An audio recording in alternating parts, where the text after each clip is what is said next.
Welcome to Trust the Process Live, and we are coming at you on a tough week for sports. There's not much meat on the bone, but we're going to do what we can because I always got yelled at growing up. You got to get everything you can out of that bone. So before we get into it, I'm your host here, James Hyden, with my guys, Doc Locke, Josh Saffron. How are you?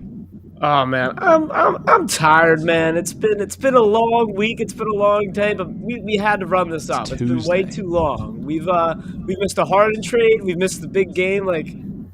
There's a lot to get into here. It's bad sports week, but we got James Harden now. I guess we did. We didn't do this. Oh wow, that's just this is the James Harden episode. That did not register. No, I knew it was the James Harden one because I remember I signed off with. Hopefully, this is the last time I'll be speaking to you. With James Harden, not a member of the Philadelphia 76ers. First off, let me just start by saying happy Tuesdays or Tuesday to obligatory you on this historic day. And historic. I mean, it is technically right. We don't know we're going to get something like this again. So, the Super Bowl happened since our last show, and I think that's really kind of messing with me now. Yeah, that's really kind of hitting me hard right there. But Digits, man, you all right? How you doing? I'm good. I will bring the energy tonight, fellas. I had the pleasure of having off of work yesterday for glorious President's Day. Bastard. So I feel like it has to be, my obligation tonight to bring the energy. I love that. So with that being said, we're going to get right into it. And Max alluded to it a little bit. The last time we came at you, the last time Max signed off, James Harden was not a member of the Philadelphia 76ers. Now, boys, before we get into the first question, I know I can't be the only one, and I turned on the All-Star game for one reason, because I wanted to hear James Harden be announced as a Philadelphia 76er. That's all I watched. I watched a little bit of the presentation of the 75, which I thought was actually really cool. But I got to hear from the Philadelphia 76ers, a 10-time All-Star, James Harden. Oh, that was sick. I actually didn't hear that. And I loved it. So, was sweet. The first question. With James Harden now on your Philadelphia 76ers, are the Sixers the best team in the East? And we talked about it a little bit, but give me some context. Give me yes or no, Josh. Are the Sixers the best team in the East? You won't feel it so bad. I was gonna say it, but I saw Digit's face at first because he knows me too well at this point. Damn it, they're the best team in the East. Why not say it? Why not say it? All right. And I think the reason I feel good, those of you who have seen me before talk about James Harden, you know I have a personal infatuation with the beard. So let's get that out there. Second of all, gentlemen, I mean, it's just look at the competition, right? I mean, the competition is the Bucks, and you guys know me, I am not put too much weight in the regular season guy. Sixers just beat the Bucks in Milwaukee. Without James Harden, that certainly does not hurt. And then what's their real other competition in the East other than the Bucks? It's the Nets. Who the hell has the cojones to say that the Nets are the best team in the East at this point in time? You don't fear the Heat? I don't fear the Heat. I don't fear the Heat. Are you kidding me? And you know what? This is one of those things that you're going to clip this in a few months when the Heat knock the Sixers out or something like that. But are you kidding me? Do you think I'm afraid of the Heat? No, I'm absolutely not afraid of the Heat. The only thing they've ever done was they didn't even win the Mickey Mouse Finals. They made it to the Mickey Mouse Finals and then lost to Mickey in those finals. So why would I be afraid of the Heat and the fake tough, fake alpha Jimmy Butler? Absolutely not. This isn't I'm smiling here because I'm happy because I feel back. I feel back invested into this team. I'll say it's not a total confident the Sixers are the beats of the East. You have to feel good. This is a moment where if you're a Sixers fan, enjoy it right now because I think kind of by default, which is kind of taken away from it, kind of by default, you are the best team in the East. The Nets are a mess, right? And the Bucks are really the only competition at this point in time. Once you get to the playoffs, this could be a whole different conversation, and we still got to see the buyout market. But I think you got to say the Sixers are the best in the East. Yes, that is also biased. Usually I'll say unbiased. I'm no. Biasedly, Sixers are the best team in the East. I love James Harden. Digits, are the Sixers the best team in the Eastern Conference as it stands?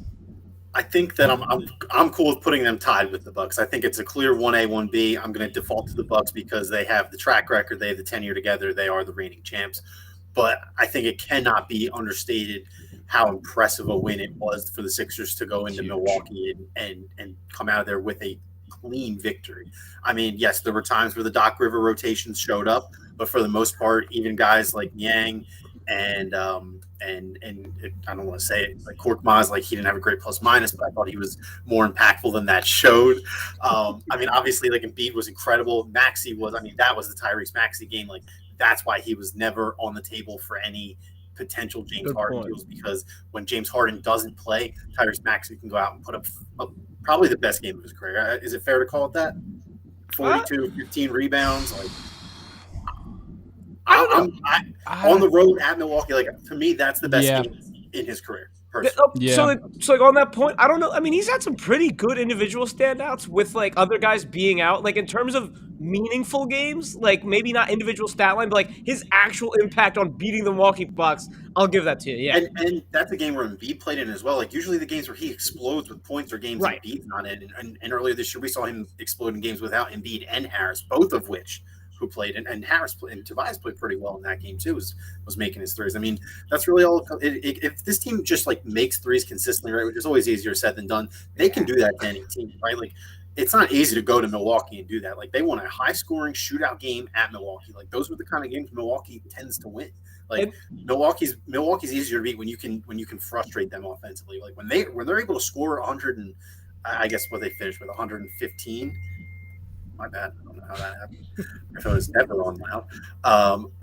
When Milwaukee scores 110, 115 plus, they're very hard to beat. Usually their team you have to frustrate. You have to make them, shoot a bunch from the outside. You have to make Giannis and Drew Holiday shoot a lot from the outside, and that's when they're not doing too well in terms of efficiency. But I can't overstate enough how impressive and how important that win is for the Sixers, because that is, that's the last game before a major break.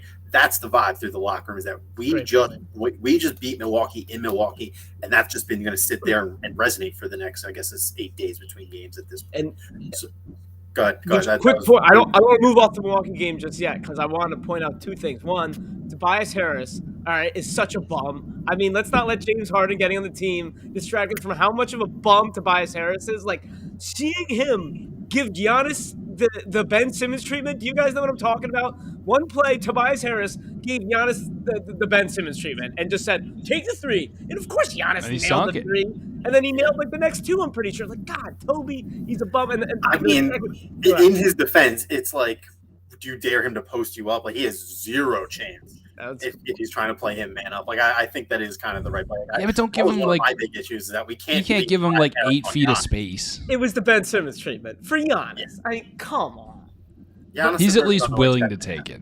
Right. I don't know. Me personally, I still have the Bucks at 1 just because, like, that's a championship team. They like Josh, just like you said, you don't put much stock in the regular season. Neither do the Bucks. Like, this is a team that knows what it takes. Like, they're waiting to turn it on. And me personally, I hope we look up in 2-3 years. Right now, I think it's hard to say any team in the league is better than Milwaukee right now. It's me personally. I hope we look up in 2-3 years, and the Sixers are coasting because they know what it takes to turn it on late in the season. Like, that's ideally that's what we're looking at. So me personally, right now, I think Sixers are a close 2 behind Milwaukee just because of what they showed without James Harden against the Bucks. But the Bucks are without Pat Connaughton, who's a huge role player for them, and they're content coasting. You know what I mean? So, Josh, I saw a hand. Yeah, no, just the James. You said without James Harden. Do we have the Tyrese Maxey game if James Harden isn't on the bench? I mean, that the James Harden teammate stock immediately took a leap after that. Yeah, I mean, that's true. Before we move on, one quick story that really stood out to me is his interaction with Georges Niang.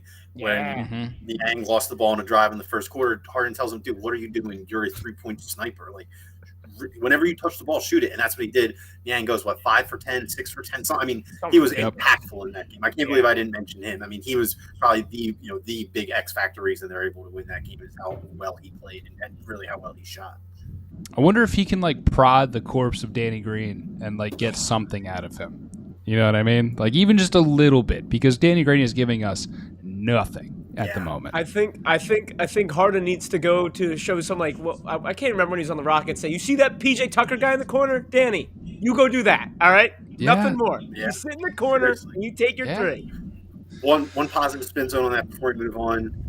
Extended Danny Green cold streak maybe means extended Danny Green hot streak starting in March.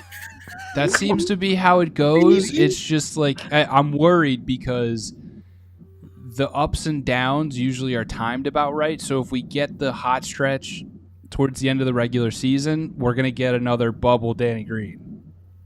Well, he won't have which is worrisome. At least you'll get him good for the first round or two, depending on how long that. Hopefully. Boys, this is the fun one right here. This is where I make my bread and butter. Oh boy. The buyout market, all right? This is the NBA buyout market. There's already been some moves. The Sixers move. So there's been some moves already. Goran Dragic obviously signed with the Nets. Tristan Thompson bought out by the Pacers, signed with the Bulls.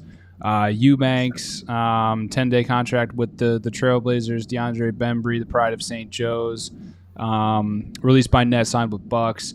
So we got some interesting names here, and I want to run through it with you guys. So I'll run through some of the list. I won't give them all the names. I'll give you some names that I'm intrigued by, and then you tell me if I missed some or who you think. So we got right now Javon Carter was just waived by the Nets. Ennis Freedom, no longer Ennis Cancer. DJ Augustine. Let's see. Cody Zeller, PJ Dozier, Michael Carter Williams. Oh, come on. Each one more. And then some of the more intriguing names. Eric Bledsoe looks like he's going to get bought out from the Trailblazers. Wayne Ellington possibly from the Lakers. Obviously, Gary Harris of the Magic. Josh Jackson possibly from the Kings. Did I miss anybody there? And feel free to jump in. One quick thing: Javon Carter signing with the Bucks. I saw it. That happened 2 hours. Woof. Oh, one name I did want to bring up: Dennis Schroeder on the Houston Rockets. Saw that earlier today. He was in my sights, and I happened to see that on Twitter. This is what happens. I guess it's not work positive, all day, but it reputable source, fair amount of backing. Seems like he's going to stay there, but I would be very down. I would love some Dennis Schroeder. That would be awesome. I think he'd be a great piece. It's kind of weird that I don't know. Someone on Houston's got to get bought out, right? Him or Eric Gordon. I'd be cool. It doesn't make sense. I don't know. All right, so they had 20 people on the roster. I'm sorry. Yeah, Max. The names I went through. Tell me who interests you, and if I missed anybody. I don't think you missed anybody. Gary Harris is the one that really stands out to me. 3-and-D. Who do you like as big men? Because admittedly, I feel like it's really just Derek Favors, right? I'd honestly take Ennis Freedom over Derek Favors. Ugh, no thanks. Not ever since he went to be a right-wing political commentary. I agree with you. Just strictly basketball here. I think I'd still take Derek Favors over him. I mean, he was ass this year when he played Mr. Freedom, Mr. Enos. He got typoed on his Forbes article. Forbes typoed his name in the article they tweeted out. What about, there's DeAndre Jordan. Nah, I don't want DeAndre Jordan. Yeah. I really wanted Bembry, man. I was really hoping they would get Bembry or Dragic. Bembry or Dragic would have been incredible grabs, honestly. Semi Ojeleye at the forward. Yuck. Get that. I'm doing what I can here, boys. There's a lot more guards on this buyout market than there are big men. Yeah. I mean, I have no problems with. I mean, they got Willie Cauley-Stein earlier today, and I kind of like Willie Cauley-Stein. I mean, I'm down with that. Wait, what happened? When did this come across? Willie Cauley-Stein today. Breaking. I completely missed this. Well, there you go. That's why. I mean, I was just letting you guys talk it out there, and I don't know. No, that's a great big man pickup. Yeah, that's a great pickup. Don't let us talk out dumb stuff. Well, because I wanted to hear some of the names as well. But yeah, no, Willie Cauley-Stein to a 10-day. I mean, I was looking at Derek Favors. Holy shit, how did we miss that? I don't know. I mean, it kind of snuck up on me too. I mean, he wasn't even on anyone's radar, and then I see them. I think that's a great grab, honestly. Completely agree. So I mean, I don't know if that solves everything. I think they're going to try him out. Name I'm seeing around here, I don't know. Is Kent Bazemore a corpse? I mean, I haven't seen that guy playing forever. He has gotten no minutes from the Lakers at all, and he's upset about it. I don't know why. I have no clue why the Lakers, the way they are, would not give Kent Bazemore minutes. Yeah. It doesn't make sense. They have a million guards, the Lakers. And But he's been the odd guy out all year, really. But who's beating out Kent Bazemore for minutes on the Lakers right now? I guess if Avery Bradley's healthy, they seem to play him. Austin Reeves, Taylor Horton Tucker. He must stink. That's right? what I'm saying. It's it's too good to be true. He's got to be that bad, right? I guess. I like the idea of Bledsoe, but then I think about having Bledsoe and Thibault out there in one unit, and it's just oh, great defense. Come on now. I mean, what are those guys gonna do? I mean, it's hard. There are few and far between. The only thing we really need is a stretch four, right? Or some sort of stretch forward. In my mind, at this point, now that we have a backup big man, I mean, clearly it's going to be whoever's better between B-Ball Paul and Willie Cauley-Stein, right? So, what about for me, all that's left at this point is some sort of stretch forward, I guess. Mike Muscala, Max. Mike Muscala, bring him home. I've heard worse ideas, Josh. Yeah, I'm not totally against that. Semi-Ojale. Are you serious? I can't do it, man. I can't do any more Moose. That guy was the worst. He's a Sixers legend. He got us Tyrese Maxey, Josh. Oh, yeah. Oh, no. I won't forget that. But what about what he did on the Sixers? I mean, that was horrible. What about – I don't think he was as bad as you think he was. Yeah, I would agree with that. My eyes told me he was bad. Maybe his numbers were fine, but he's 7 feet tall and can kind of shoot from three if he's open. It's kind of really all that I'm looking for. If he can catch and shoot 3-pointers, I think I'd take a flyer. Yeah. What about Rodney Hood? The long clamored over Rodney Hood. I'm seeing him on a list here. Dude, I used to be such a huge Rodney Hood fan, but there's just since the last injury, he's George Hill. I said Gary. He's George Hill. He's literally the next George Hill. He's a better scorer than George Hill, but there's just he doesn't have the killer instinct he had before he got hurt. He's too much of a project mentally, and he's been that way for a while. It sucks because I really do like Rodney Hood, but it's just I don't know if we can worry ourselves with another player who it's if they could get right mentally, we don't need that.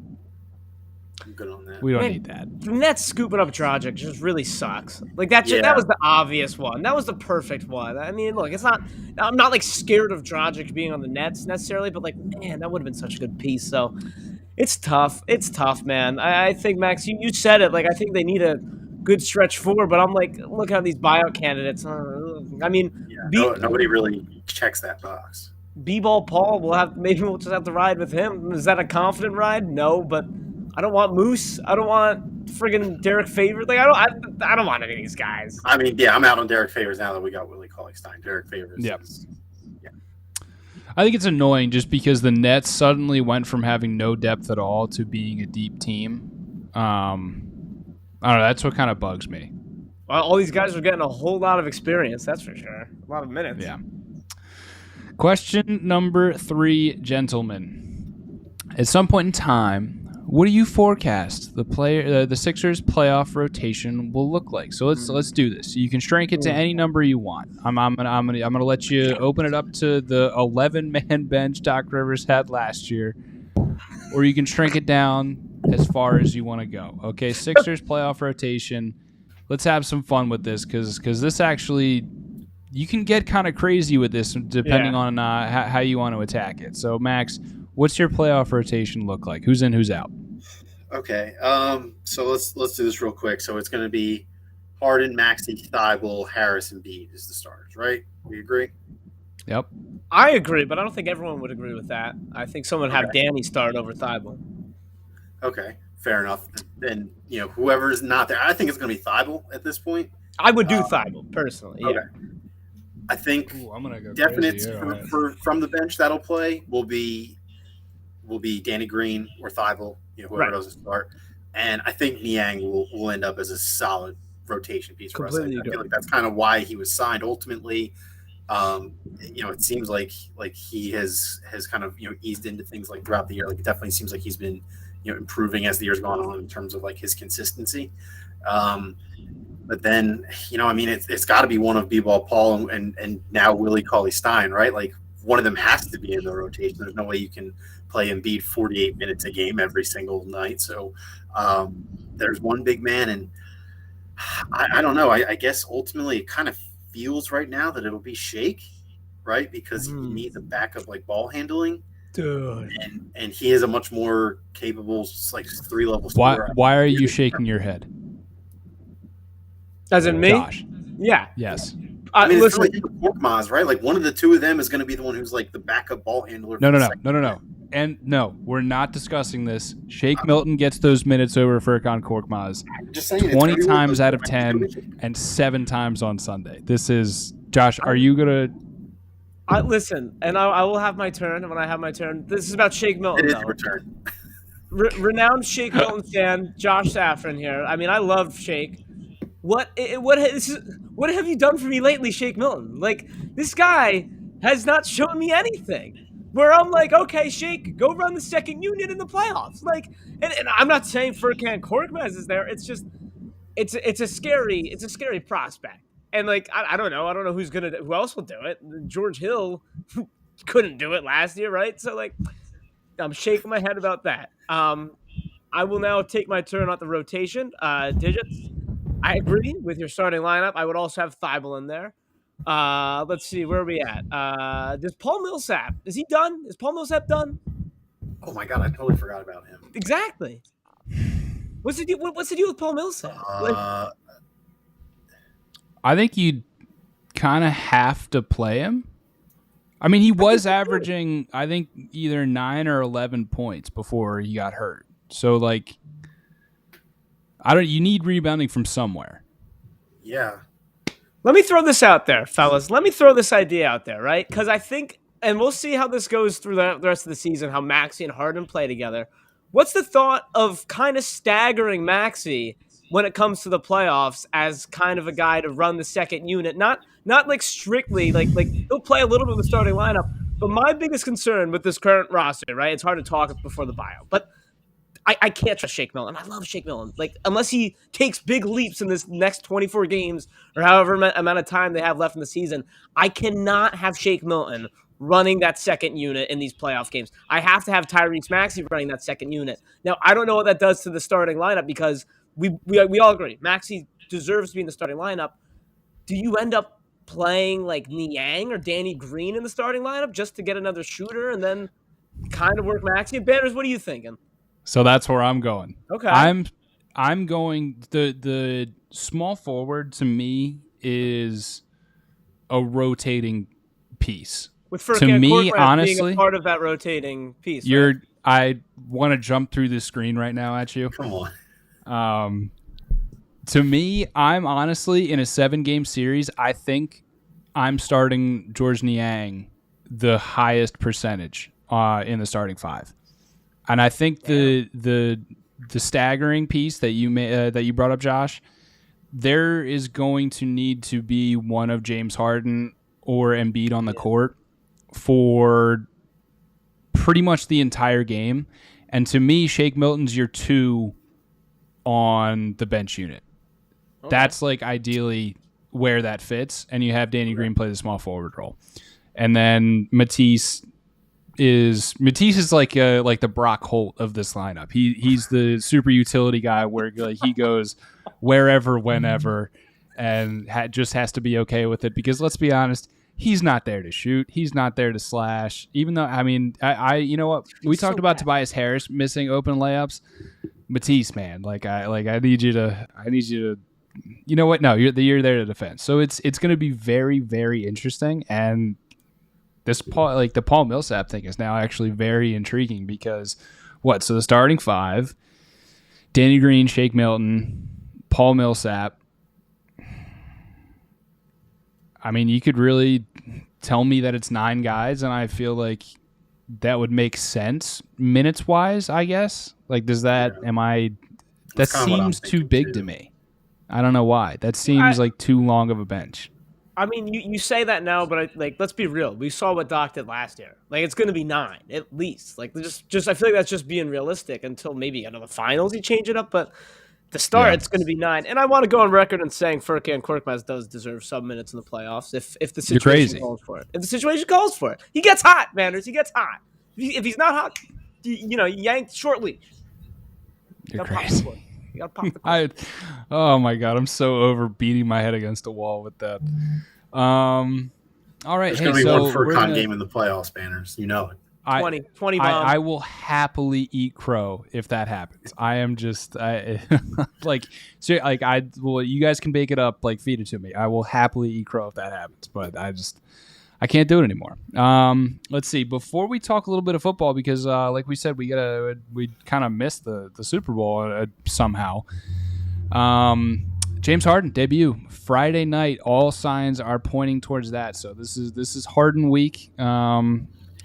Don't miss it, because here he was already the honorary bell ringer. And if it's must see TV on a Friday night, which is nothing better. Like you can go out to the bar and just enjoy. Although it'll never come close to Olympic swimming, it's going to be electric. All right. Our last topic of the main, huh? I just humble brag here that when the Sixers got Harden, I go on StubHub. I'm scrolling like, what's the cheapest home game I can go to? It just so happened that it was against the New York Knicks at home. Fellas, attaboy. I'm going to see Harden Stadium, and I'm juiced for it. This Friday is going to be a really fun game. The Timberwolves are playing some pretty fun basketball. I mean, James Harden has cooked the Timberwolves in his career too. Yeah. I like watching Anthony Edwards play ball. Like that kid is a whole lot of fun. Cat's actually playing really, really good basketball right now, even though he is 3-point contest champion. What a joke.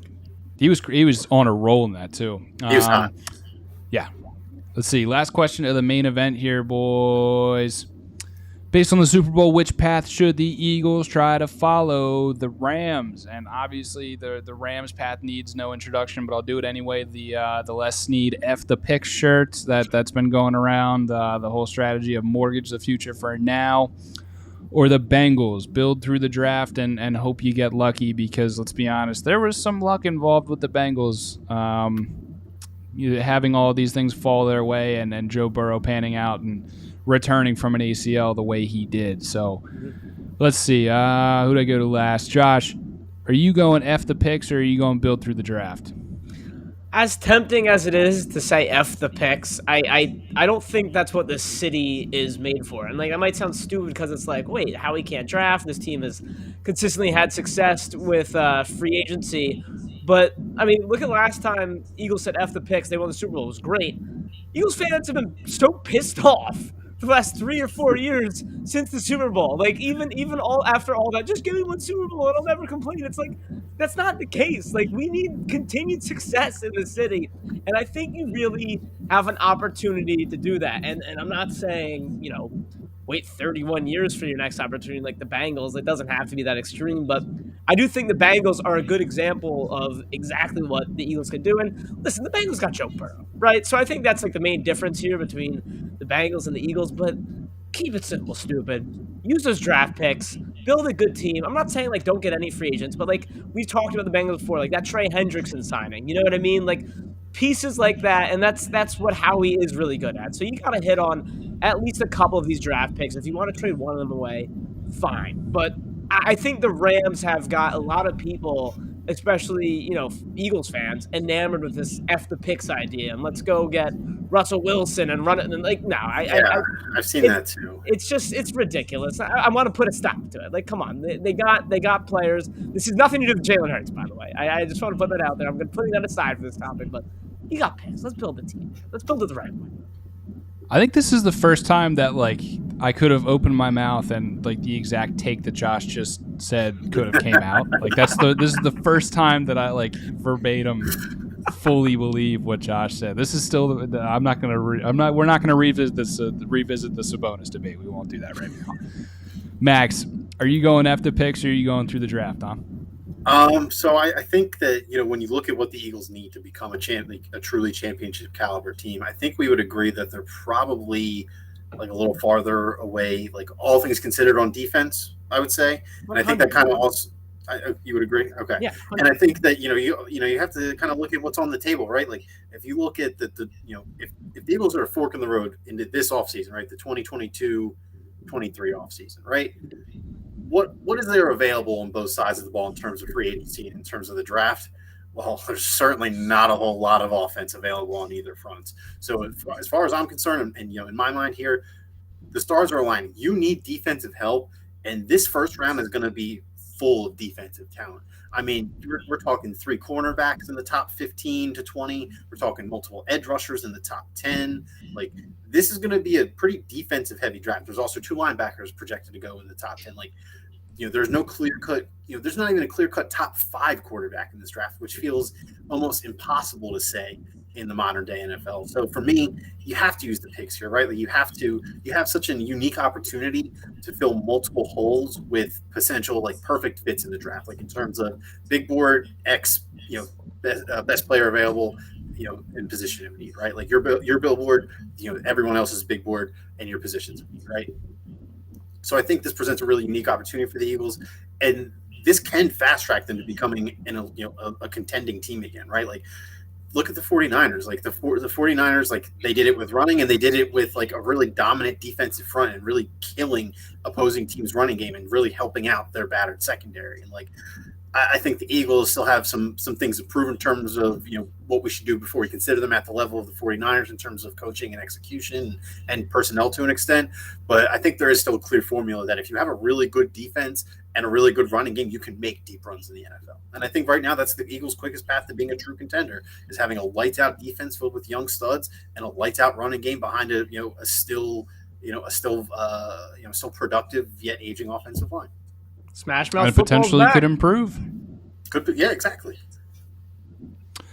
All right, that's it for our main event there. Like I said, I completely agree with everything that you guys just said. It's pretty obvious. There's the Rams effect is not going to work for everybody. They were already a very competitive roster beforehand. 100%.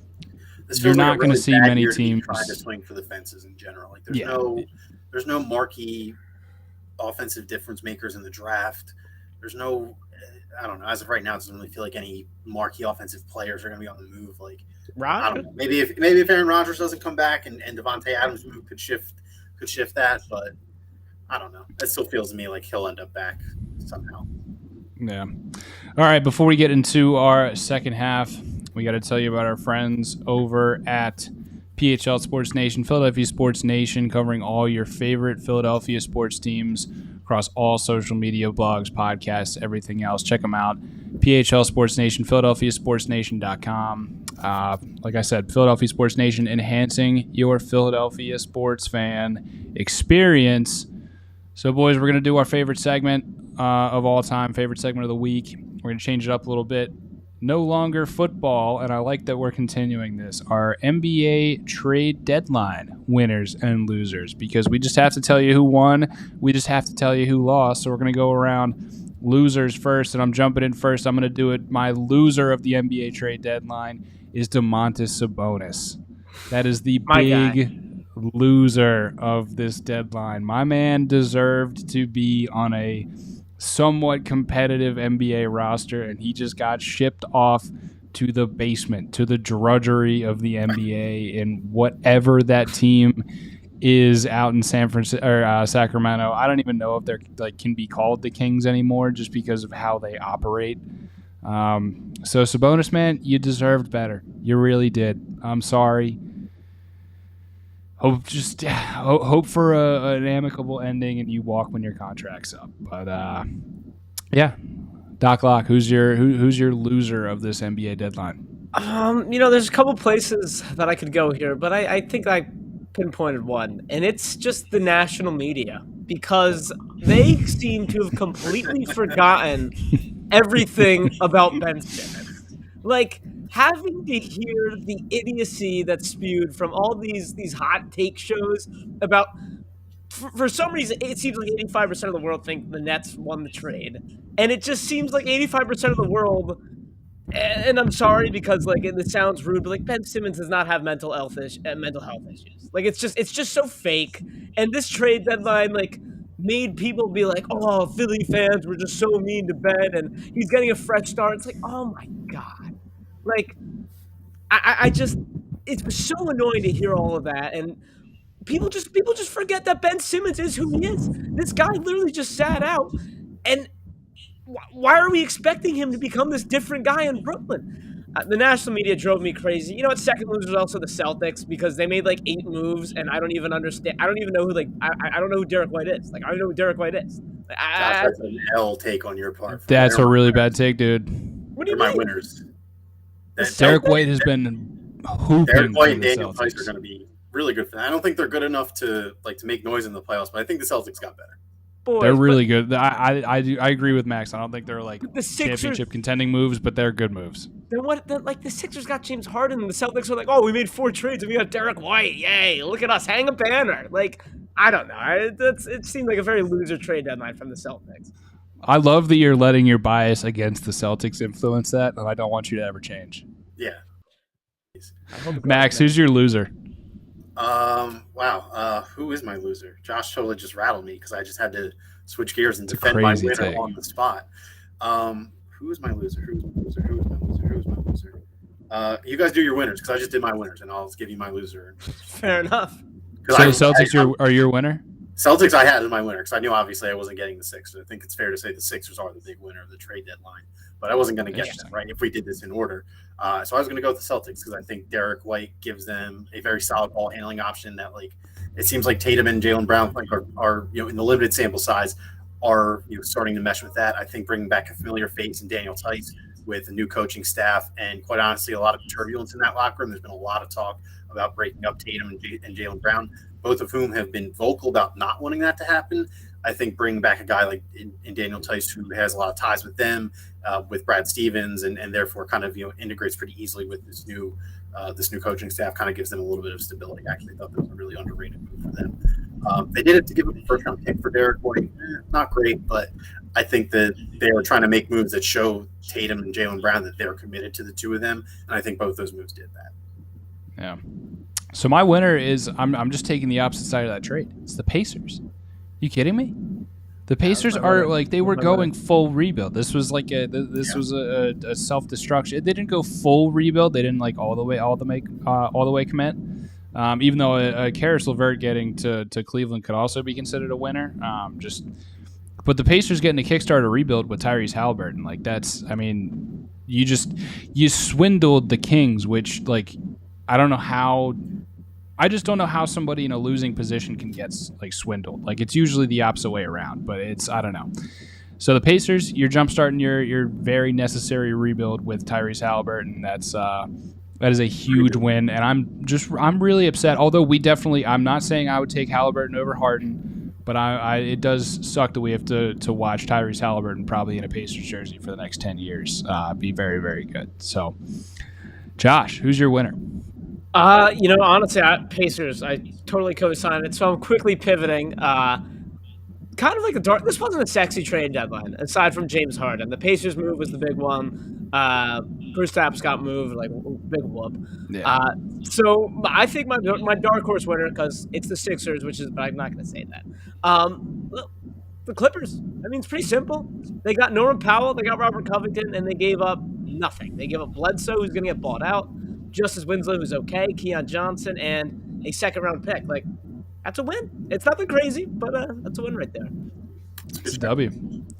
Max, did you formulate your loser? Yeah, I remember who it was, and I had it in my head, and then I realized, on the spot that I was thinking too in a vacuum of just the trade deadline. So there is some recency showing through on this. If we were doing the show last week, they wouldn't be qualifying, but it's got to be the Pelicans, man. After making all these moves to try and appease Zion, these reports come out that he already wants to trade out. And really, ultimately, this might end up being us as NBA fans as losers, because if a guy on his third year who's played less than a season's worth of games at this point in his career, or maybe barely over, maybe he's at like 85 or 90, if he's going to barge his way out of town after being the number one overall pick and, quite honestly, not being a consummate professional from all reports, like the collective bargaining agreement will absolutely hit the fan. And, we could be looking at a lockout. So I don't want to bring doom and gloom, but if it happens, it would be hard to imagine that this wouldn't be the first ripple in the butterfly effect. It's a very good point. He didn't even reach out to CJ McCollum. Like, he didn't even respond to the text. Like, this is not even an eyes, not even a fire, not even an arm. You're not even one of those. Like, nothing, man. I think that's a very, very good point, though. And are we, guys? Are we gonna look back in 10 years and say that Ben Simmons ruined a collective bargaining agreement and like therefore set off a chain of events that like ruined the dynamic of like the paradigm shift in the NBA? I can see the SB Nation now. What if I told you that a crybaby ruined? My God, I mean, people are really saying the Nets. People are saying the Nets won this trade. It's ridiculous. I mean, Twitter has been an absolute nightmare since the trade.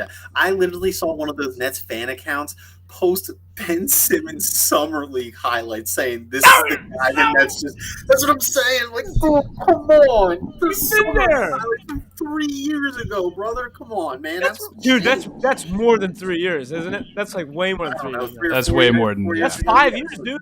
I was in high school when that happened. That's 5 years. I just want to hide behind my microphone like that. Yeah, like come on. Oh my God. God. Self-respect. Oh my God! And people buy into it. Like, oh, we've been doing this for years, man. We're years removed from that phase. These poor. I almost feel bad, but no Brooklyn Nets fans actually exist. No way. I felt bad. I felt bad initially, but after like the pushback by like, there's a lot of people claiming like, yeah. All right, so I obviously work with Mark Farzetta, doing the Farzy show. He had a great take. The famous meme of Ron Swanson in Home Depot telling the guy who works there, like, do I need help? Like, no, I know more than you. Whenever Nets fans let's not make it contentious. Let's not start an argument because they're clearly delirious. And let's be honest, the Nets fan base isn't well regarded nationwide. Yeah, I mean, just be Ron Swanson and look at them and say, I know more than you. Yeah. Because we do. We know more than you, Nets fans. And unfortunately, we can probably, with a fairly good degree of accuracy, predict your future. So maybe don't piss us off. I don't know. Piss us off. I would love a series with the Nets, honestly. Love it. That's our favorite segment. I'll be as salty as I've ever been if they were to lose that hypothetical, but I want it. I want it. I love it. That's our favorite segment of the week. We're getting into our second half right now. Let's see. The first one. I'd rather watch blank than the dunk contest. The slam dunk contest or what? And this has got to be one of the greatest downfalls in sports history because the dunk contest is just, until recently it was spoken about in such rare air. There was, it's the dunk contest. Like it was the dunk contest and the home run derby vying for the greatest spectacle thing in sports, yeah. And it's just not anymore, boys. Like Kareem Abdul-Jabbar, Lou Alcindor got up and left because he couldn't do it anymore. Like, boys, that's so. Josh, watch the slam dunk contest or what? I would rather watch The Dark Knight Rises, which consistently airs on TNT also. I mean, talk about great TV movies. I don't even like Dark Knight Rises might be the third best Batman, but I would rather just, it comes on TNT as it does. Love watching The Dark Knight Rises. I'd rather watch The Dark Knight Rises than the slam dunk contest. I love what you did right there because you started you hit another debate in your answer. Yeah. You know what? Which we don't have time for. I take it back, by the way. It's the second best Batman movie. Max, slam dunk contest or blank? Or you can do what I did and just ignore it all because once I was on Twitter and I was checking and there was no highlights, there was not a single. I'm telling you, I have not seen a single dunk attempt from the dunk contest. I know that Jalen Green took over 15 attempts for one of his dunk. I saw the clip. That's the only clip I saw. The dunk contest was Kareem getting up and leaving. I did not see a single attempt, not a single finish, and that's how you know it was all-time bad. So if you're like me and you weren't able to be locked down on an All-Star Saturday night, like my bad, I'm not clearing my schedule for the skills challenge, the 3-point shot, and the corpse of the dunk contest. I wanted to check it out because it's the dunk contest. Maybe you can see a little bit of ingenuity here and there.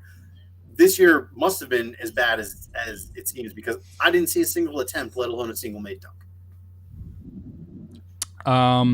So the only highlight you saw was Kareem leaving. The only thing I saw of the dunk contest, the only clip I saw. So I didn't even see a clip. I just saw Shaq's face, and that got me thinking. Yeah. I would much rather go down a rabbit hole of Shaq memes and Shaq gifs than sit anywhere near the current slam dunk contest. And I wanted to toss these guys out to you too. Toss this out to you guys. Wow. Sarah Spain on some ESPN program that I had on in the background tossed out the idea of kind of revitalizing the dunk contest and bringing in like non-NBA players, professional dunkers, That's what I was just thinking, like, to compete against NBA players, just like a fresh twist. Yeah.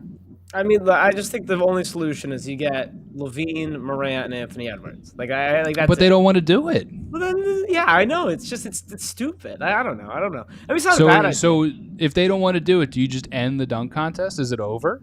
Kind of. Like, I know they won't because they can still make money and it's a great tradition, but it's like it sucks. Like, it really sucks. Like, what are we doing here? You know?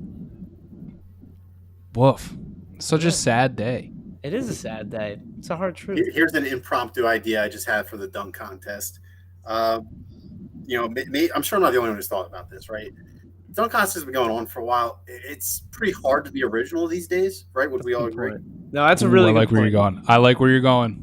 So how about this? How about the 4 contestants show up the night of, and they're told what dunks to do in that round on the spot, and they're judged on form and distance and height and all that stuff, right? Like, it takes a little bit out of the showmanship, but maybe, it does something to change the format up.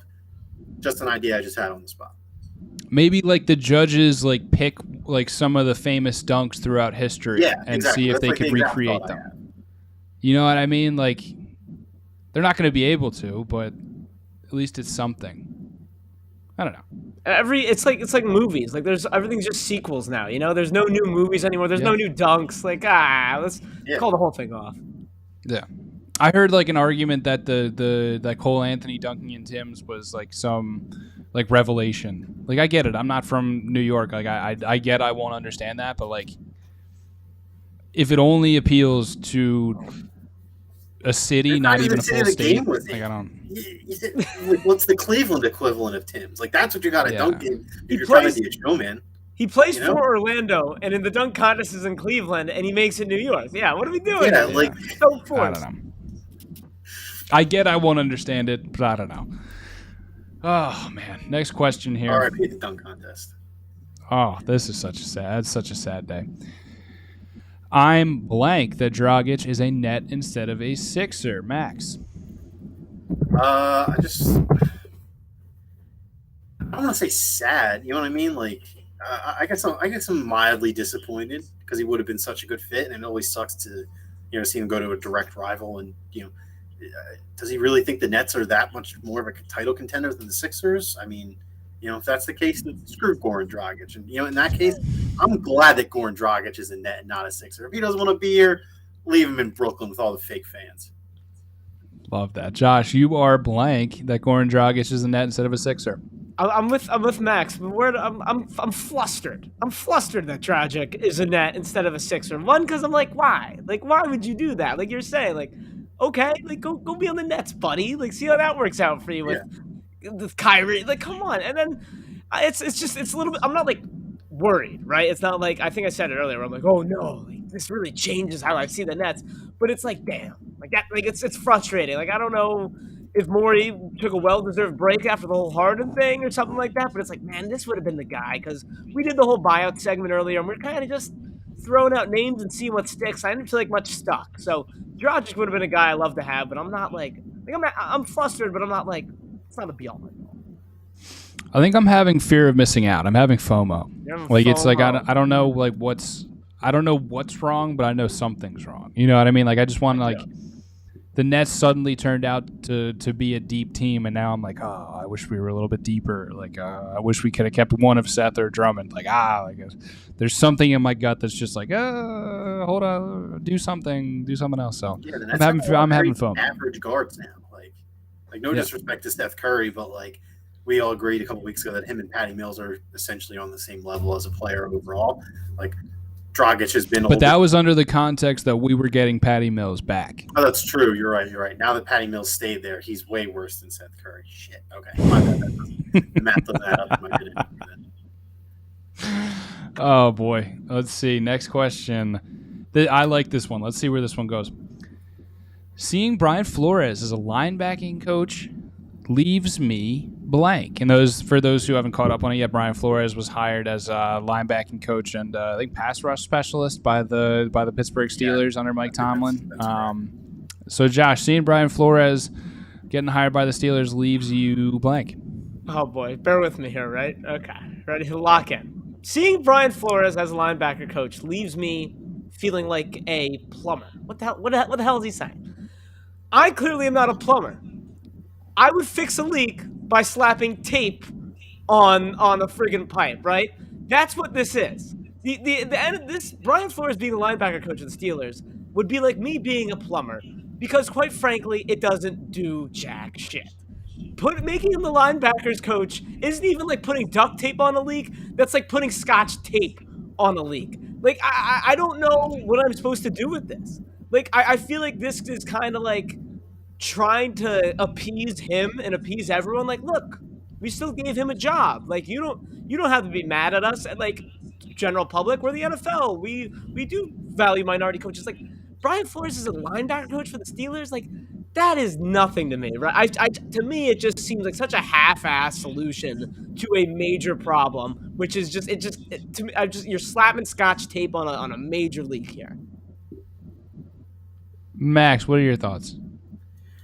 I think seeing Brian Flores as a linebacker coach leaves me with more respect than Mike Tomlin than previously before, which sounds like an easy answer, but the way that I read this went down, Mike Tomlin, essentially like approached him and offered his help, and said anything he needs, let him know. And I think that ultimately led to Flores feeling comfortable enough to take a job with him. I think what's an important detail here is that, I mean, you really can just come out and say it, right? Like, Brian Flores is, he's, I don't want to say whistleblower, right? That's kind of a strong term, but there's certainly, a race element to this whole thing, right? And I think that him being able to find a landing spot with Mike Tomlin Mike Tomlin is the only black head coach in the league right now. As of now, yes. As of right now. And, it's not like Mike Tomlin's in his, first or second year. I mean, Mike Tomlin is an OG on the NFL coaching tree now. He's what, top 3 tenured after Sean Payton's leaving. We saw, right? Andy Reid as well. And yeah, I think it's Bill, Andy, and then Tomlin now, right? Yeah. Yes. So I think that Mike Tomlin. This isn't Mike Tomlin's mess to clean up, but he's making sure that this guy is going to have a job in the league. When I would imagine a lot of other franchises want nothing to do with him simply because of what he did, whether it's right or wrong. And I think that, it's not Mike Tomlin's mess to clean up, but so far he's done the best job. I think that's really the easiest way to put it. But Josh is right. Like, this Brian Flores has shown that he's clearly better than a linebacking coach. Like, the dude is over 500 in 3 seasons, winning record against Bill Belichick. Plays in a good division. Like, I think not a great team. Yeah, I was just gonna say. I think most people would agree that he overachieved given what he had to work with. So I don't know. Hopefully this is just a 1-year stopgap, and he gets a coaching position that he rightfully deserves. But it is ultimately disappointing, but it's certainly better than him not being in the league. So I really like this. Do I think that Brian Flores deserves to be more than a linebacking coach / pass rushing specialist coach? Absolutely. He showed that he does. But this is the Rooney family and Mike Tomlin saying, we don't give a damn about Roger Goodell or, frankly, any of the other owners. Like, we're going to do our own thing. We are a class organization from top to bottom. We're going to keep doing us, and you can either follow our lead or you're going to be one of the people that is taken down by this lawsuit, which, by the way, Flores will not drop, which I love.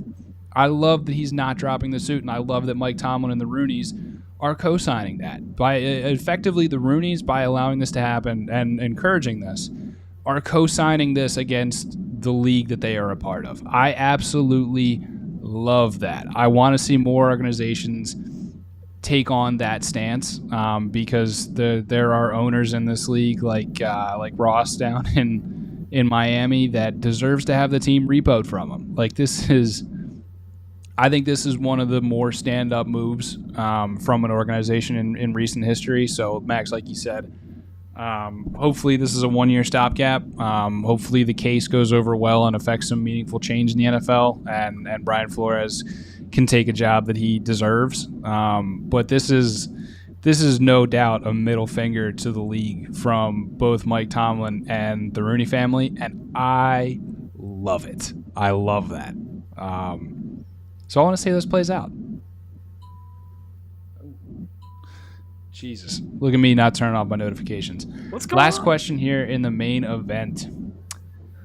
Second and this half. one, we're going all the way to the Midwest. Was the game in Madison, or was it in Ann Arbor? I forget. I believe it was in Wisconsin. It was in Madison. We're going to go all the way to the home of the Badgers.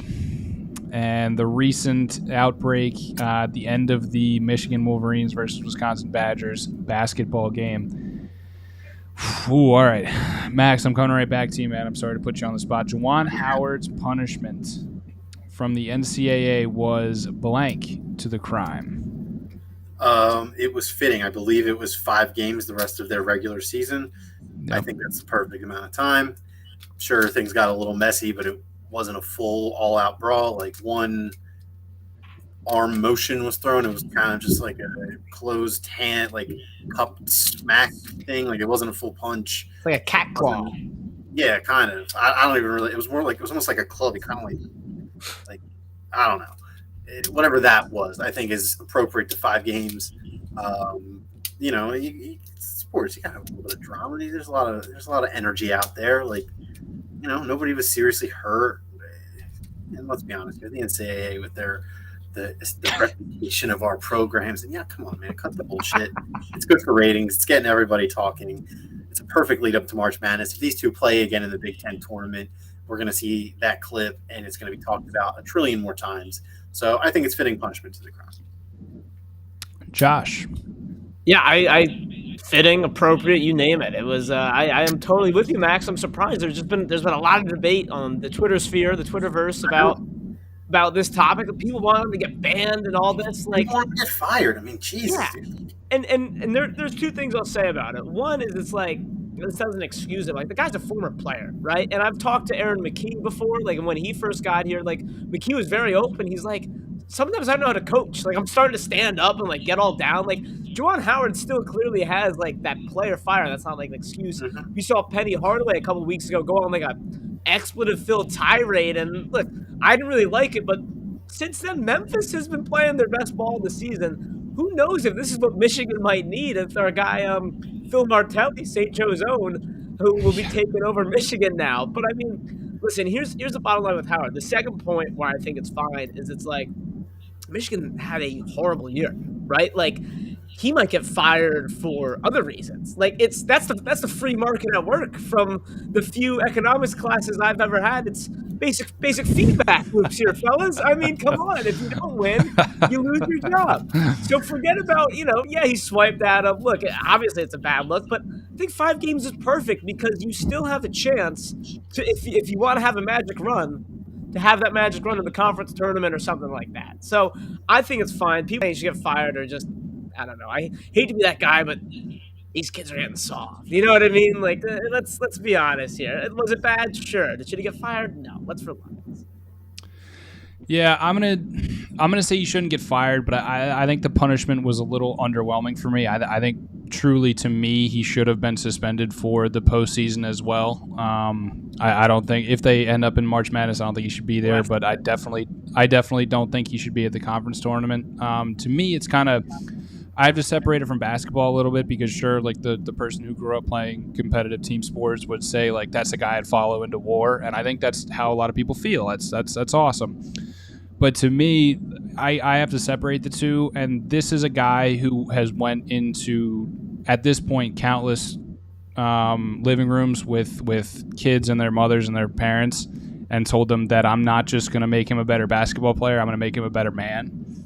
Like, to me, if I'm looking at it from that view, you can't control your temper against a dude who's that much shorter than you. Like, come on, man. If you really have a problem with him, go handle it outside. Like, you're not fulfilling your duties what you told you are not fulfilling your contractual obligation to those young men by putting out that example. So take him away for the postseason. If he gets fired for other reasons, at least you know what that is. But you're a coach. You didn't put on the best example because his actions directly led to some of his players getting into physical altercations with players on the other team. That is what it is. So you got to pay the price for that. That's just my 2 cents. Fair enough. Sorry. I don't mean to end on doom and gloom there. No, I think that was well said. All right. That is the end of our second half. Before we get out of here, let's do some tap outs. Let's tap us out. Who wants to tap us out first? Josh, Max? I have a boring tap out. Let's hear it. Yeah. It's just it's the dead zone. It's the worst week in sports. It's nothing on NBA until Thursday. I'm stuck with college basketball as my only option, sink or swim, and I'm not having a lot of fun. I guess hockey's still fun. College basketball is fun, Max. It's okay. It starts late. I can always get down with that. I can always get down with some late night Pac-12. So that's always fun. But yeah, I mean, in general, this is the worst week of sports of the year for me as somebody who doesn't particularly care for college basketball. And if my city had an NHL team, I'm sure I'd like to follow them. But the technology is just not there for Philadelphia yet. So maybe one day. But, as for now, I'm just going to have to twiddle my thumbs until Friday night when I see number one for the Philadelphia 76ers, 10 times All-Star, one of the NBA's 75 greatest players of all time, James Harden. Let's go. Josh? Yeah, did you say don't handle college basketball, all right? College basketball it's not my thing. It's not my thing. It's where the money is made. It's where the money is made. But anyways, my tap out here is – fellas, I had a very humbling moment last week in my intramural basketball game. And no, I am not talking about how I only scored 1 point. Okay? That I expect. That is not humbling to me. What is humbling to me is I am an old man now, guys, because I got turf toe from playing intramural basketball. And it's hurting like a bitch. And it's difficult to walk. It's not very fun, and it's because I don't own basketball shoes. So I guess it's a two-parter. One, I am an old man officially at the age of 21, and two, buy the damn shoes. Because I never like buying the right shoes. I'm like, they're fine. I can wear these for everything. And now I'm walking around like an idiot. So there you go. Get proper footwear. Don't be like me and get turfed over playing intramural basketball. My goodness. Hard to follow that. Yeah, I got nothing for you other than it is what's called Harden Week and what we will look back fond upon in 10 years, and it will be a week to remember, even though it is a dry week as far as sports content goes. Harden Week will go down in the annals of Philadelphia sports history. You can book that. But as always, that's it for us here on Trust the Process Live. If you weren't here with us live, you can always catch us wherever you get your podcasts, Apple, Spotify, Anchor, anywhere in between. But as always, we're brought to you by Mind of Philly, where something's always new. And everything's always Philly. Catch you next week, and we will be all about the debut of James Harden. See you, Philly. Let's go. Can't wait to overreact. Oh.